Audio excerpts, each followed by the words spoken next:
Hello viewers, আসসালামু আলাইকুম। Welcome back to my channel. আশা করি যে যেখানে আছেন ভালো আছেন। আলহামদুলিল্লাহ, আমিও আল্লাহর রহমতে আপনাদের সবার দোয়ায় বেশ ভালো আছি। আজ আমি আপনাদের সাথে শেয়ার করবো দেশি স্টাইলে কই মাছের খালা বোনা। আমি এটা কীভাবে করি সেটা এখন আপনাদের সাথে শেয়ার করবো। প্রথমে আমি কই মাছটা বেজে নিয়েছি। এটা কিন্তু শেয়ার করছি না, কারণ কই মাছটা ভাজা সবাই জানি।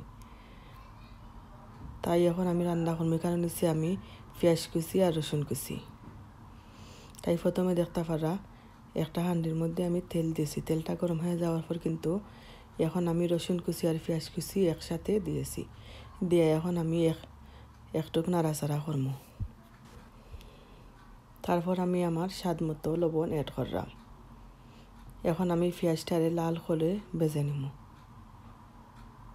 পেঁয়াজের সাথে আমি লবণটারে মিক্স করে নিলাম, কারণ লবণটা পেঁয়াজের সাথে দিলে পেঁয়াজটা খুব তাড়াতাড়ি নরম হয়ে যায়। এখন আমার পেঁয়াজটা কিন্তু আমি লাল কালার যতক্ষণ লাগাতে হয়েছে না, আমি অপেক্ষা করব। এখন আমি একটা ঢাকনা দিয়ে 5 মিনিটের মতো ডেকে দেব। দেখতে পারলাম আমার পেঁয়াজটা কিন্তু ব্রাউন কালার হয়ে গেছে। তাই এখন আমি দিব মশলাগুলা।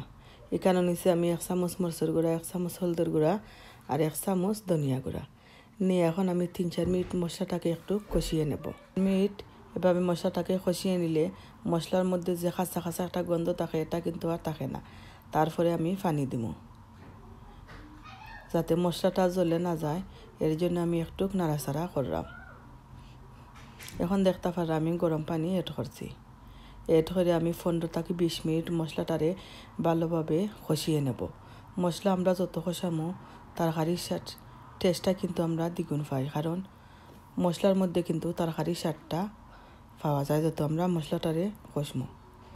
আসলে অনেকে কিন্তু দেখুন যে কই মাছরে বোনা করুন, কই মাছের দু পেঁয়াজা করুন। আজ আমি করবো কই মাছের খালা বোনা। এখন দেখতে পারা আমার মশলাটা প্রায় আমি 20 মিনিটের মতো কষিয়ে নিয়েছি। নিয়ে আমি এখন একটা একটা করে সবগুলো কই মাছরে দিলাম।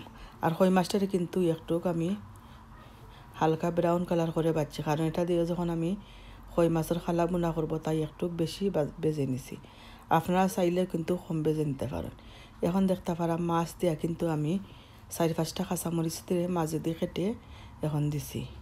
দিয়ে আমি এখন আস্তে আস্তে সবগুলো কই মাছরে নাড়াচাড়া করাম, যাতে মশলাগুলা ভিতরে ঢুকে যায়। এখন আমি দিমু অল্প পরিমাণে পানিটা কিন্তু আমি বেশি দিতাম না। আমি আমার পরিমাণ মতো পানি দিছি।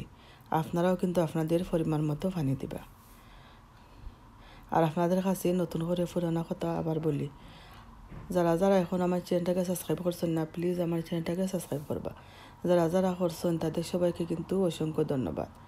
আর প্লিজ আমার ভিডিওতে কিন্তু একটা লাইক দিবা। কেউ লাইক দিতে কিন্তু ভুলবেন না।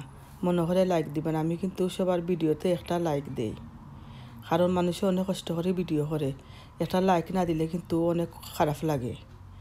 এখন দেখতে পারা যখন ভালোভাবে আমার তরকারির মধ্যে বলকটা চলে এসেছে, তখন আমি ধনিয়া পাতা কুচি দিয়ে এভাবে নাড়াচাড়া করছি। বেশি নাড়াচাড়া করলে কিন্তু কই মাছগুলা ভেঙে যাবে।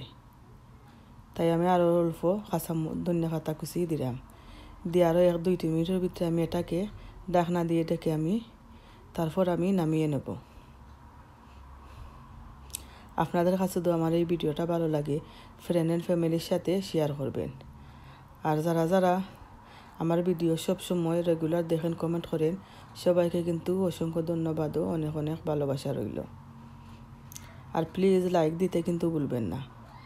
আপনারা যারা আমার ভিডিও দেখেন 2-3 মিনিট ভিডিও দেখে কিন্তু লাইক দিবেন, তা না হলে কিন্তু লাইকগুলো থাকে না। প্রথমে এসে যারা ভিডিওর মধ্যে একটা লাইক দেন, লাইকটা কিন্তু চলে যায়। এখন দেখতে পাররা আমার কই মাছের খালা বোনা কীভাবে হয়েছে। আপনাদের কাছে তো অবশ্যই ভালো লাগে, আমাকে কমেন্ট করে বলবেন। আর আপনারাও এভাবে রান্না করে খাবেন। যারা যারা আমার ভিডিও সব সময় দেখেন, অসংখ্য ধন্যবাদ। আজকের মতো এখানে আমি বিদায় নিচ্ছি। আগামীতে নতুন কোনো রেসিপি নিয়ে আপনাদের সামনে আসবো। সবাই ভালো থাকুন, সুস্থ থাকুন। সবার জন্য অনেক অনেক দোয়া রইল। আমার জন্য, আমার ফ্যামিলির জন্য দোয়া করবেন। আজকের মতো এখানেও বিদায় নিচ্ছি। আল্লাহ হাফিজ, আসসালামু আলাইকুম।